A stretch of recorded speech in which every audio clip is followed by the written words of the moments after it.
الرحيم الحمد لله رب العالمين والصلاة والسلام على سيد الأنبياء والمرسلين أما بعد فأعوذ بالله من الشيطان الرجيم بسم الله الرحمن الرحيم الصلاة والسلام عليك يا رسول الله الصلاة والسلام عليك يا رسول الله وعلى آلك وأصحابك يا حبيب الله وعلى آلك وأصحابك يا سيد يا رسول الصلاة الله والسلام عليك يا نبي الله الصلاة والسلام عليك يا نبي الله وعلى آلك وأصحابك يا سيدي يا نور الله وعلى آلك وأصحابك يا نور الله بہت ساری حدیثاں کی بلکہ بہت ساری کتاباں درود پاک کی فضیلت میں لکھی گئی سبحان اللہ حدیث مبارکہ روایتاں بہت کثیر تعداد میں سنتے بھی رہتے ہیں ساری محفل پاک کا مقصد بھی یہی ہے آج میں درود پاک کی فضیلت نہیں اگر سمجھو کہ گل بھی بہت بڑی فضیلت ہے درود پاک پڑھن کی برکت ویکھو کہ اللہ تبارک و تعالیٰ دی ذات خود رب تبارک و تعالیٰ دی ذات وحدہ لا شریک ذات خود اپنے محبوب کریم تے درود پاک پڑھے سبحان اللہ اساں اگر کہہ لیے تے بھی غلط نہیں کہ اللہ تبارک و تعالیٰ دے حکم دے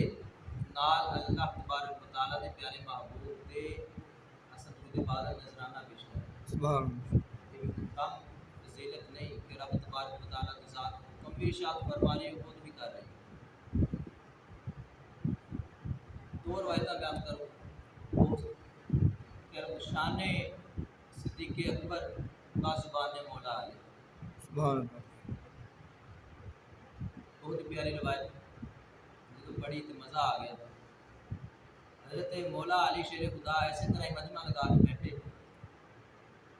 مجمع دے وچوں خود ہی سوال کرتے ہیں کہ مجمع والے ہو میرے دوستو دیگر صحابہ کیا تمہیں پتہ ہے کہ سب تو زیادہ بہادر کون ہے سارے ساتھیاں نے سارے صحابہ نے یہ جواب دیتا کہ امیر المومنین تسی بہادر ہو سب تو سارے دنیا جانتی ہے سارے جانتے ہیں کہ تسی بہت ساری جنگاں لڑیاں فتح بھی پائی بہت سارے بہادر ہو تسی حضرت علی فرماتے ہیں نہیں میں تمہیں دسنا کہ سب تو زیادہ بہادر ہوں سبحان اللہ پھر جدوں کفار مکہ رسول کریم صلی اللہ علیہ وآلہ وسلم ذات مبارکہ تے ظلم کر رہے سن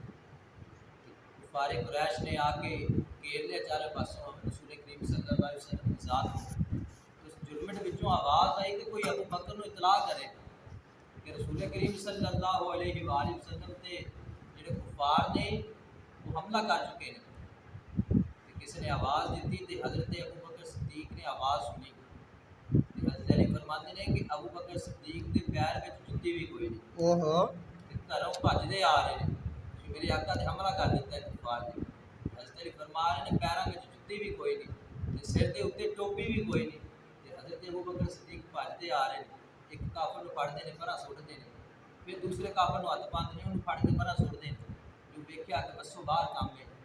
کہ کفار قابو میں نہیں آ رہے حضرت ابو بکر صدیق نبی پاک کے اتنے لکھ گئے حضرت ابو بکر صدیق رضی اللہ تعالی عنہ نے رسول کریم صلی اللہ علیہ وآلہ وسلم کے حصے دی ساری مال حصے دا سارا ظلم اپنی ذات تے برداشت کر لیا حضرت علی فرماندے نے کہ جدوں کہ عمل ہو رہا سیگا حضرت علی فرماندے نے میں بھی ویکھ رہا سیگا کوئی بھی صحابی اگے نہیں ہویا لیکن سب تو زیادہ بہادر جڑے نے وہ حضرت ابو بکر صدیق سبحان اللہ اہل تشیع دی کتاب کتاب الروضہ محمد بن حلبی یہ انہاں دا لکھن والا کتاب دا وہ روایت نقل کرتا ہے حضرت ابو عبداللہ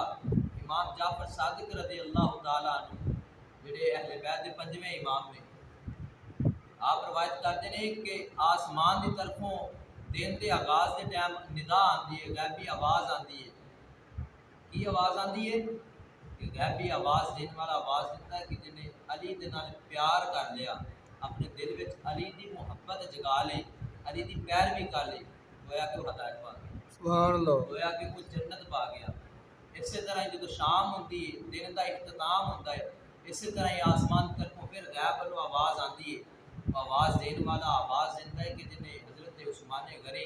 خلیفہ سوم مسلمان کے تیسرے خلیفہ داماد رسول صلی اللہ علیہ وسلم جنہوں نے انہوں دی پیروی کر لی اپنے دل میں انہوں دا پیار رکھ لیا محبت پیدا کر لی وہ بھی اللہ تبارک و تعالیٰ انہوں کی جنت میں داخلہ تھا سبحان اللہ جسے باقی صحابی النجوم فبأيهم اقتدیتم میرے سارے صحابہ آسمان دے تارے مانے دے